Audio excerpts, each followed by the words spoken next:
here. Another Brazilian in the UK. I guess is this old hat for you, trained, but now here in Manchester rather than London? Yeah, well, it's just, I think this is Brazilian number 9. And we tend to have really, really good fights. And they always give me the gamest Brazilians to come out of Brazil. So, nothing new, lad. Did you know much about her before they matched you up with her? I think she's traded wins and losses since she's joined the UFC. Yeah, like I say, you know, I always watch every fight card. She fought my friend Sean O'Bannon last year. And I remember we had not a bit of an altercation in the changing room, but I went in to train and a corner team asked me to leave because I'm Shauna's friend. So we did, and she got the win, and I really wanted to fight her, and I think she wanted to fight me too. Did you ask for this fight, or did the UFC kind of know that this was going to be the path? I'm not like making it out to be something more than it was, but it's a fight that interested me because she's game. She's got different facets to her that I'll have to figure out when I'm in there. Do you know what I mean? Mm-hmm. And how's life been for you since your last fight? Because obviously fighting in London is one thing, but, you know, you and Patty are going to be, and Tom are going to be massive stars here. Mm-hmm. In Manchester, you've had the show. That's obviously been well received. So just what's life been like, just even outside of fighting? Do you remember when it kicked in for me and Paddy the first time and the rocket kind of went poof? It's kind of been quite similar. This time, I've known how to handle it. The first time I kind of, little ADHD kid, got caught in the lights, all the great stuff that came with the fame, and then had to pay the price with all the negative stuff as well. And I feel like now I'm in a space in my life where I'm very content with who I am, mentally, spiritually, physically, fight IQ wise. I've grown up, so it's a lot easier to take. It's still not easy. It still requires a lot. You do have to kind of be a different kind of person when you're walking out on the street and you're going into social situations that can still be quite tough. But it's a blessed stress to be living this life that we're doing. And if you could have asked me at UFC Liverpool a couple of years ago when I got absolutely filled in by Gillian Robertson and I looked fat, white, dark hair, proper wrinkles everywhere, chipped teeth, if you could say in 6 or 7 years, Molly McCann's going to be fighting in Manchester with her best friend, with all these amazing things that would happen, I'd say shut up. Do you know what I mean? So I'm very, very happy. You said you're kind of treating this kind of rocket, like you said, a little differently from the first one. Was that a conversation you had with yourself before? Like, if this happens to me again, I'm going to treat it differently? Or did something happen this time that made you rethink it? I think just my mental well-being was so damaged after, just before I fought Erin Blanchfield. It was like so much to take in, and I just had extreme burnout. And obviously, like you know, I went to a bit of therapy to try and work through that kind of thing, and I realised like what the triggers are if you're going to start going that way again. So I just know myself more to be like, if I'm starting to feel like that, reacting this way, take yourself out of that situation and not give so much to everyone, and especially something like this whole week. I'm very calm and relaxed and saving the magic for Saturday or Sunday morning. Does the weight cut to 125 have to do with that too, because you kind of have to be dialed in a lot more for those 10 extra pounds rather than bantamweight? Flyweight, strawweight, all the weights. Yeah, I would always say to you guys, like, I give everything that I could with every single fight, and to make this weight, I found something else. And I feel like you're just a bit more primal. Like, I'm more alert, I'm more concise, I'm more to the point. I'm probably fuming a lot more because I'm a little bit more hungry. But yeah, it just makes you a lot more calmer. I think I'm ready for the job at hand. And there's one that unrelated to this fight. I don't know if you saw, but on November 1st, there's going to be some new rule changes. They're going to allow the 12 to 6 elbows, and they've redefined what a grounded opponent is in the octagon. I'm curious, did you know about that, and what do you make of these new rules? Yeah, I seen that last night, actually. Me and Paddy was watching the telly, and it came up on our phone, and I'm all game for it. I want soccer kicks to the head. I'd have a good go at it all, you know me. Do you know what I mean? Even if they said, we'll take the gloves off, yeah, do bare knuckle MMA, I'd have a good go. So, yeah, I'm game. Well, earlier today, Paddy did an interview and he said a few weeks ago he wasn't really mentally in this fight and his coaches were thinking about pulling him out, and then he sort of turned it around. Could you feel that a few weeks ago with him? Personally, this is the hardest fight camp me and Patrick have had outside of our professional career. Just personally, losses and grievances that we've had to go through is took a lot, and all I know, when the pressure's on, we know how to pull it out the bag. And I wouldn't say his performance was in any kind of, oh, he's not good enough there, or anything. That was never in question. It was just more, can you cope with what's just happened, as well as having 2 kids, as well as having the pressure of this fight? Molly, can you cope with what you're going through? Is this okay? Blah, blah, blah. And we have honest conversations in our gym, and he's just honest enough to bear that with the media, so nothing but respect for him. We know you guys are fighters, right? But when you have to deal with the outer cage stuff as well, and you have to go through a camp, it's not happening to you out like when you're not preparing for a fight, it's happening to you at the worst possible time. Mm-hmm. Do you at least take something from it that you know, like, wow, I could still do this, I can still survive this, and I can still get in there and fight on Saturday, and like that proves something to you that you can't really be broken at all? Yeah, I think I said something with TNT Sports, like, I had the worst start of camp that I could probably ever have in terms of what went on in my personal life. And I just remember, like, I hadn't slept or rested in a few days because I was just really grieving. And I come in the gym, I'm 5-5s with Chanel Dyer on no sleep, crying in between the rounds because I was just in bits. And I got it done. And I was like, oh my fucking God, like, I have got that dog in me, do you know what I mean? And I've seen the same with Patrick. So life can't break us, the weight cut can't break us, the trolls can't break us, do you know what I mean? Sometimes I might lose in the cage, but even that doesn't break me. I mean, I don't want to get too invasive here, and I'm aware of some of the stuff you guys have had to deal with, but are you okay now? Are you happier now? Look at this face.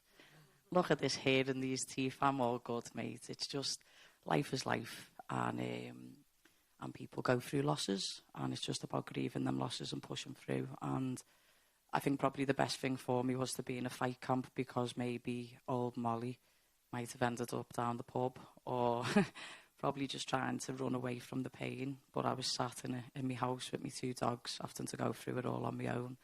And I swear to God, you will see the best me on Saturday night. When you look back at your appearance for your debut compared to Molly McCann we see today, do you wish you could give her some advice on how to freshen up a little bit? Yeah, Molly McCann. I am where I'm supposed to be. God and the universe has put me where I'm supposed to be at the right time. And was I ready for this then? No, I weren't. What, did I have the fight IQ for this weight and this part of my career and life? No, I weren't. You have seen me grow up in front of you all, for the good and for the bad, and I've learned from my mistakes. And I'm happy with where I am, and it shows to people that you can be a normal person, and you can have the highest highs, and you can have the lowest lows, and no matter what, you can keep on moving forward, and anything is possible. Two more here. Is anyone else allowed to speak, or is it just you two? Just us two for now. Just 2 quick ones. In the stateside, we're seeing this kind of big explosion in women's sports. Obviously, WNBA. Yes, that's where I was going. Obviously, Angel Reese, let's go. Have you kind of seen that translate over into now more interest in women's MMA? Because obviously, you guys have kind of been on the forefront of like sports in general with the men, but within the last 6-7 months, it's kind of taken to another level stateside. Yeah, do you know what? A couple of years ago, when we had that mad night in London, and I won, and then I feel like Katie Taylor beat Amanda Serrano, and then England won the Euros in the football/soccer for you Americans, and then March Madness happened, and then Caitlin Clark and Angel Reese, and it's just like women in sport are starting to really get the respect they deserve, and it's good to see. It's positive. It's nice to see that men can bring. What I've noticed, I obviously support Everton Football Club. I'll go and watch the women, and you see dads who get the kids on a weekend, or full-time dads take the kids to the match because it's something that they can do with their sons or their daughters. So it's nice to see that the vibe's a little bit different at a female sport event. It's a bit more empowering, and a little bit less negative.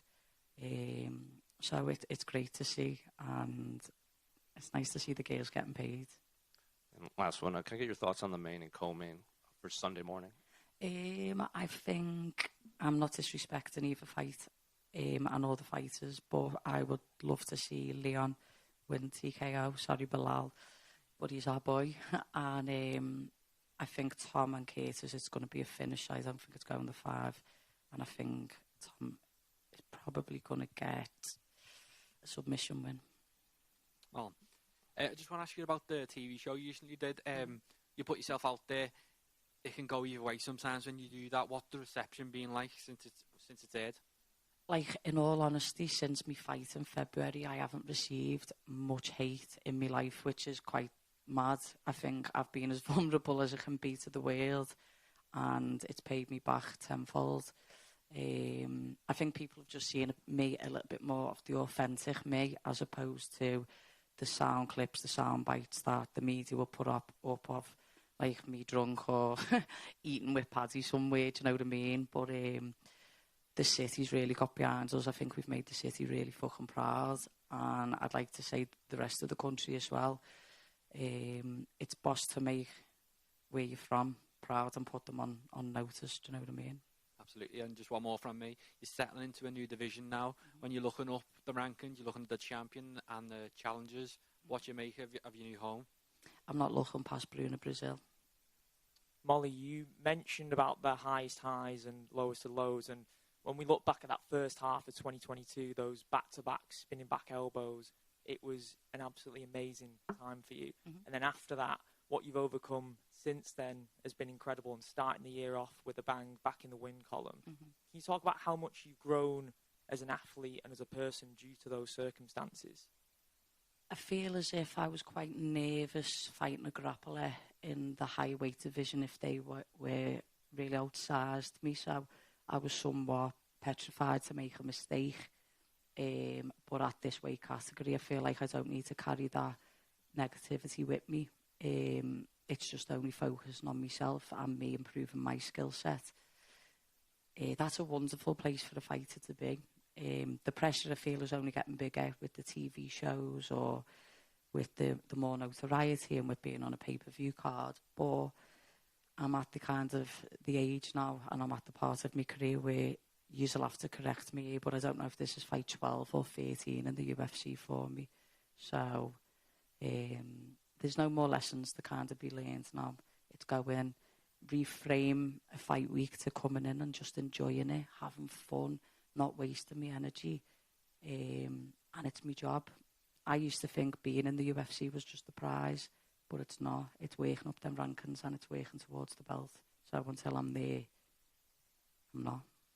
After those back-to-back spinning back elbows, did you feel like you were getting addicted to the knockout and those viral moments? And are you craving that again this weekend in Manchester? I'm not craving a finish. What's going to come is going to come, and I think that was the difference. I'm lucky that my last 3 wins have all come by a finish, and I feel as if when something kind of clicks, it clicks. So I used to have to chase the finish at the higher weight because they were too big. So I'd have to engage and force the interaction because I was too small. But being at this weight, even though I'm still fucking smaller than everyone, it's not like 10-inch difference. It's like 3 or 4 inches, which is like, it feels like it's the same range for me. So I can take my time. If I'm taken down now, I'm the same size and strength as what they are. And the reloads that we do. So I remember when I fought like Julia Storyolenko, there was 20 pounds difference the day that we weighed in as we was making the walk to the cage. Whereas the last fight, it was like near enough the same. Do you know what I mean? And then you could see that in the performance. So made a rod for my own back in the beginning of my career, but we're here in the end. You know, you and Paddy have both shown you can go out there on your own without each other being on the same card, but do you feel a lot more powerful in there knowing that Paddy's going to be fighting after you and all your teammates as well are on Cage Warriors tomorrow night too? Yeah, I feel as if it's my job to make sure I don't send to Z West. So I can't go out and lose first. Do you know what I mean? I have to win for myself, but we are that close, that would rock, yeah. And you see that with like the New Zealand lads and the Australian boys, or even some in America. It can be, probably can be a bit upsetting, but we just bring something else out of each other. And like when I trained yesterday, honest to God, I was just on fire. And then he was like, right, I've got to level that up. Do you know what I mean? So it's a positive. We're just pushing each other towards greatness. And then after the training sessions, it was mad. Last night we came back into the hotel room, and like Embedded came on, and you used to think this mad, right? Because obviously our faces everywhere. But we was like, oh my God, we're the Embedded thumbnail. Do you know what I mean? And then we was just lying in bed and put the telly on, and then BBC One was on, and our show was on. I'm like drinking Guinness like this, and his face is like that. And we were laughing our heads off. Paul Rimmer even put it on his Instagram yesterday. But I don't know how many more fights anyone has. Do you know what I mean? You could have a life-threatening injury in the octagon. But to know that I've definitely got one more with him, and it's in the Northwest, and we're getting to do it together at the most content and the highest level that we can be. Look at the shape of us. Do you know what I mean? Some fucking shape. So it's just boss. The changing room's going to be fucking boss. Molly, It best be good, lad. when it comes to Saturday, Sunday night, how do you plan to tackle Saturday? Are you planning to sleep all day and get up fighting fit, or how do you plan, or just lots of coffee? I've changed my sleep like the last 2 weeks. I've made to stay up till after fight time. We've been doing like acclimation work to make sure that we're staying awake and we're working through. The body's going to do what the body's going to do on Saturday. If I want to rest and sleep, then I'm going to do that. Before we go to the arena, I'll probably have an all-black all-black everything drink from Applied Nutrition, and then just go and handle shit, lad. Thank you. Thanks, everyone. Have a nice day.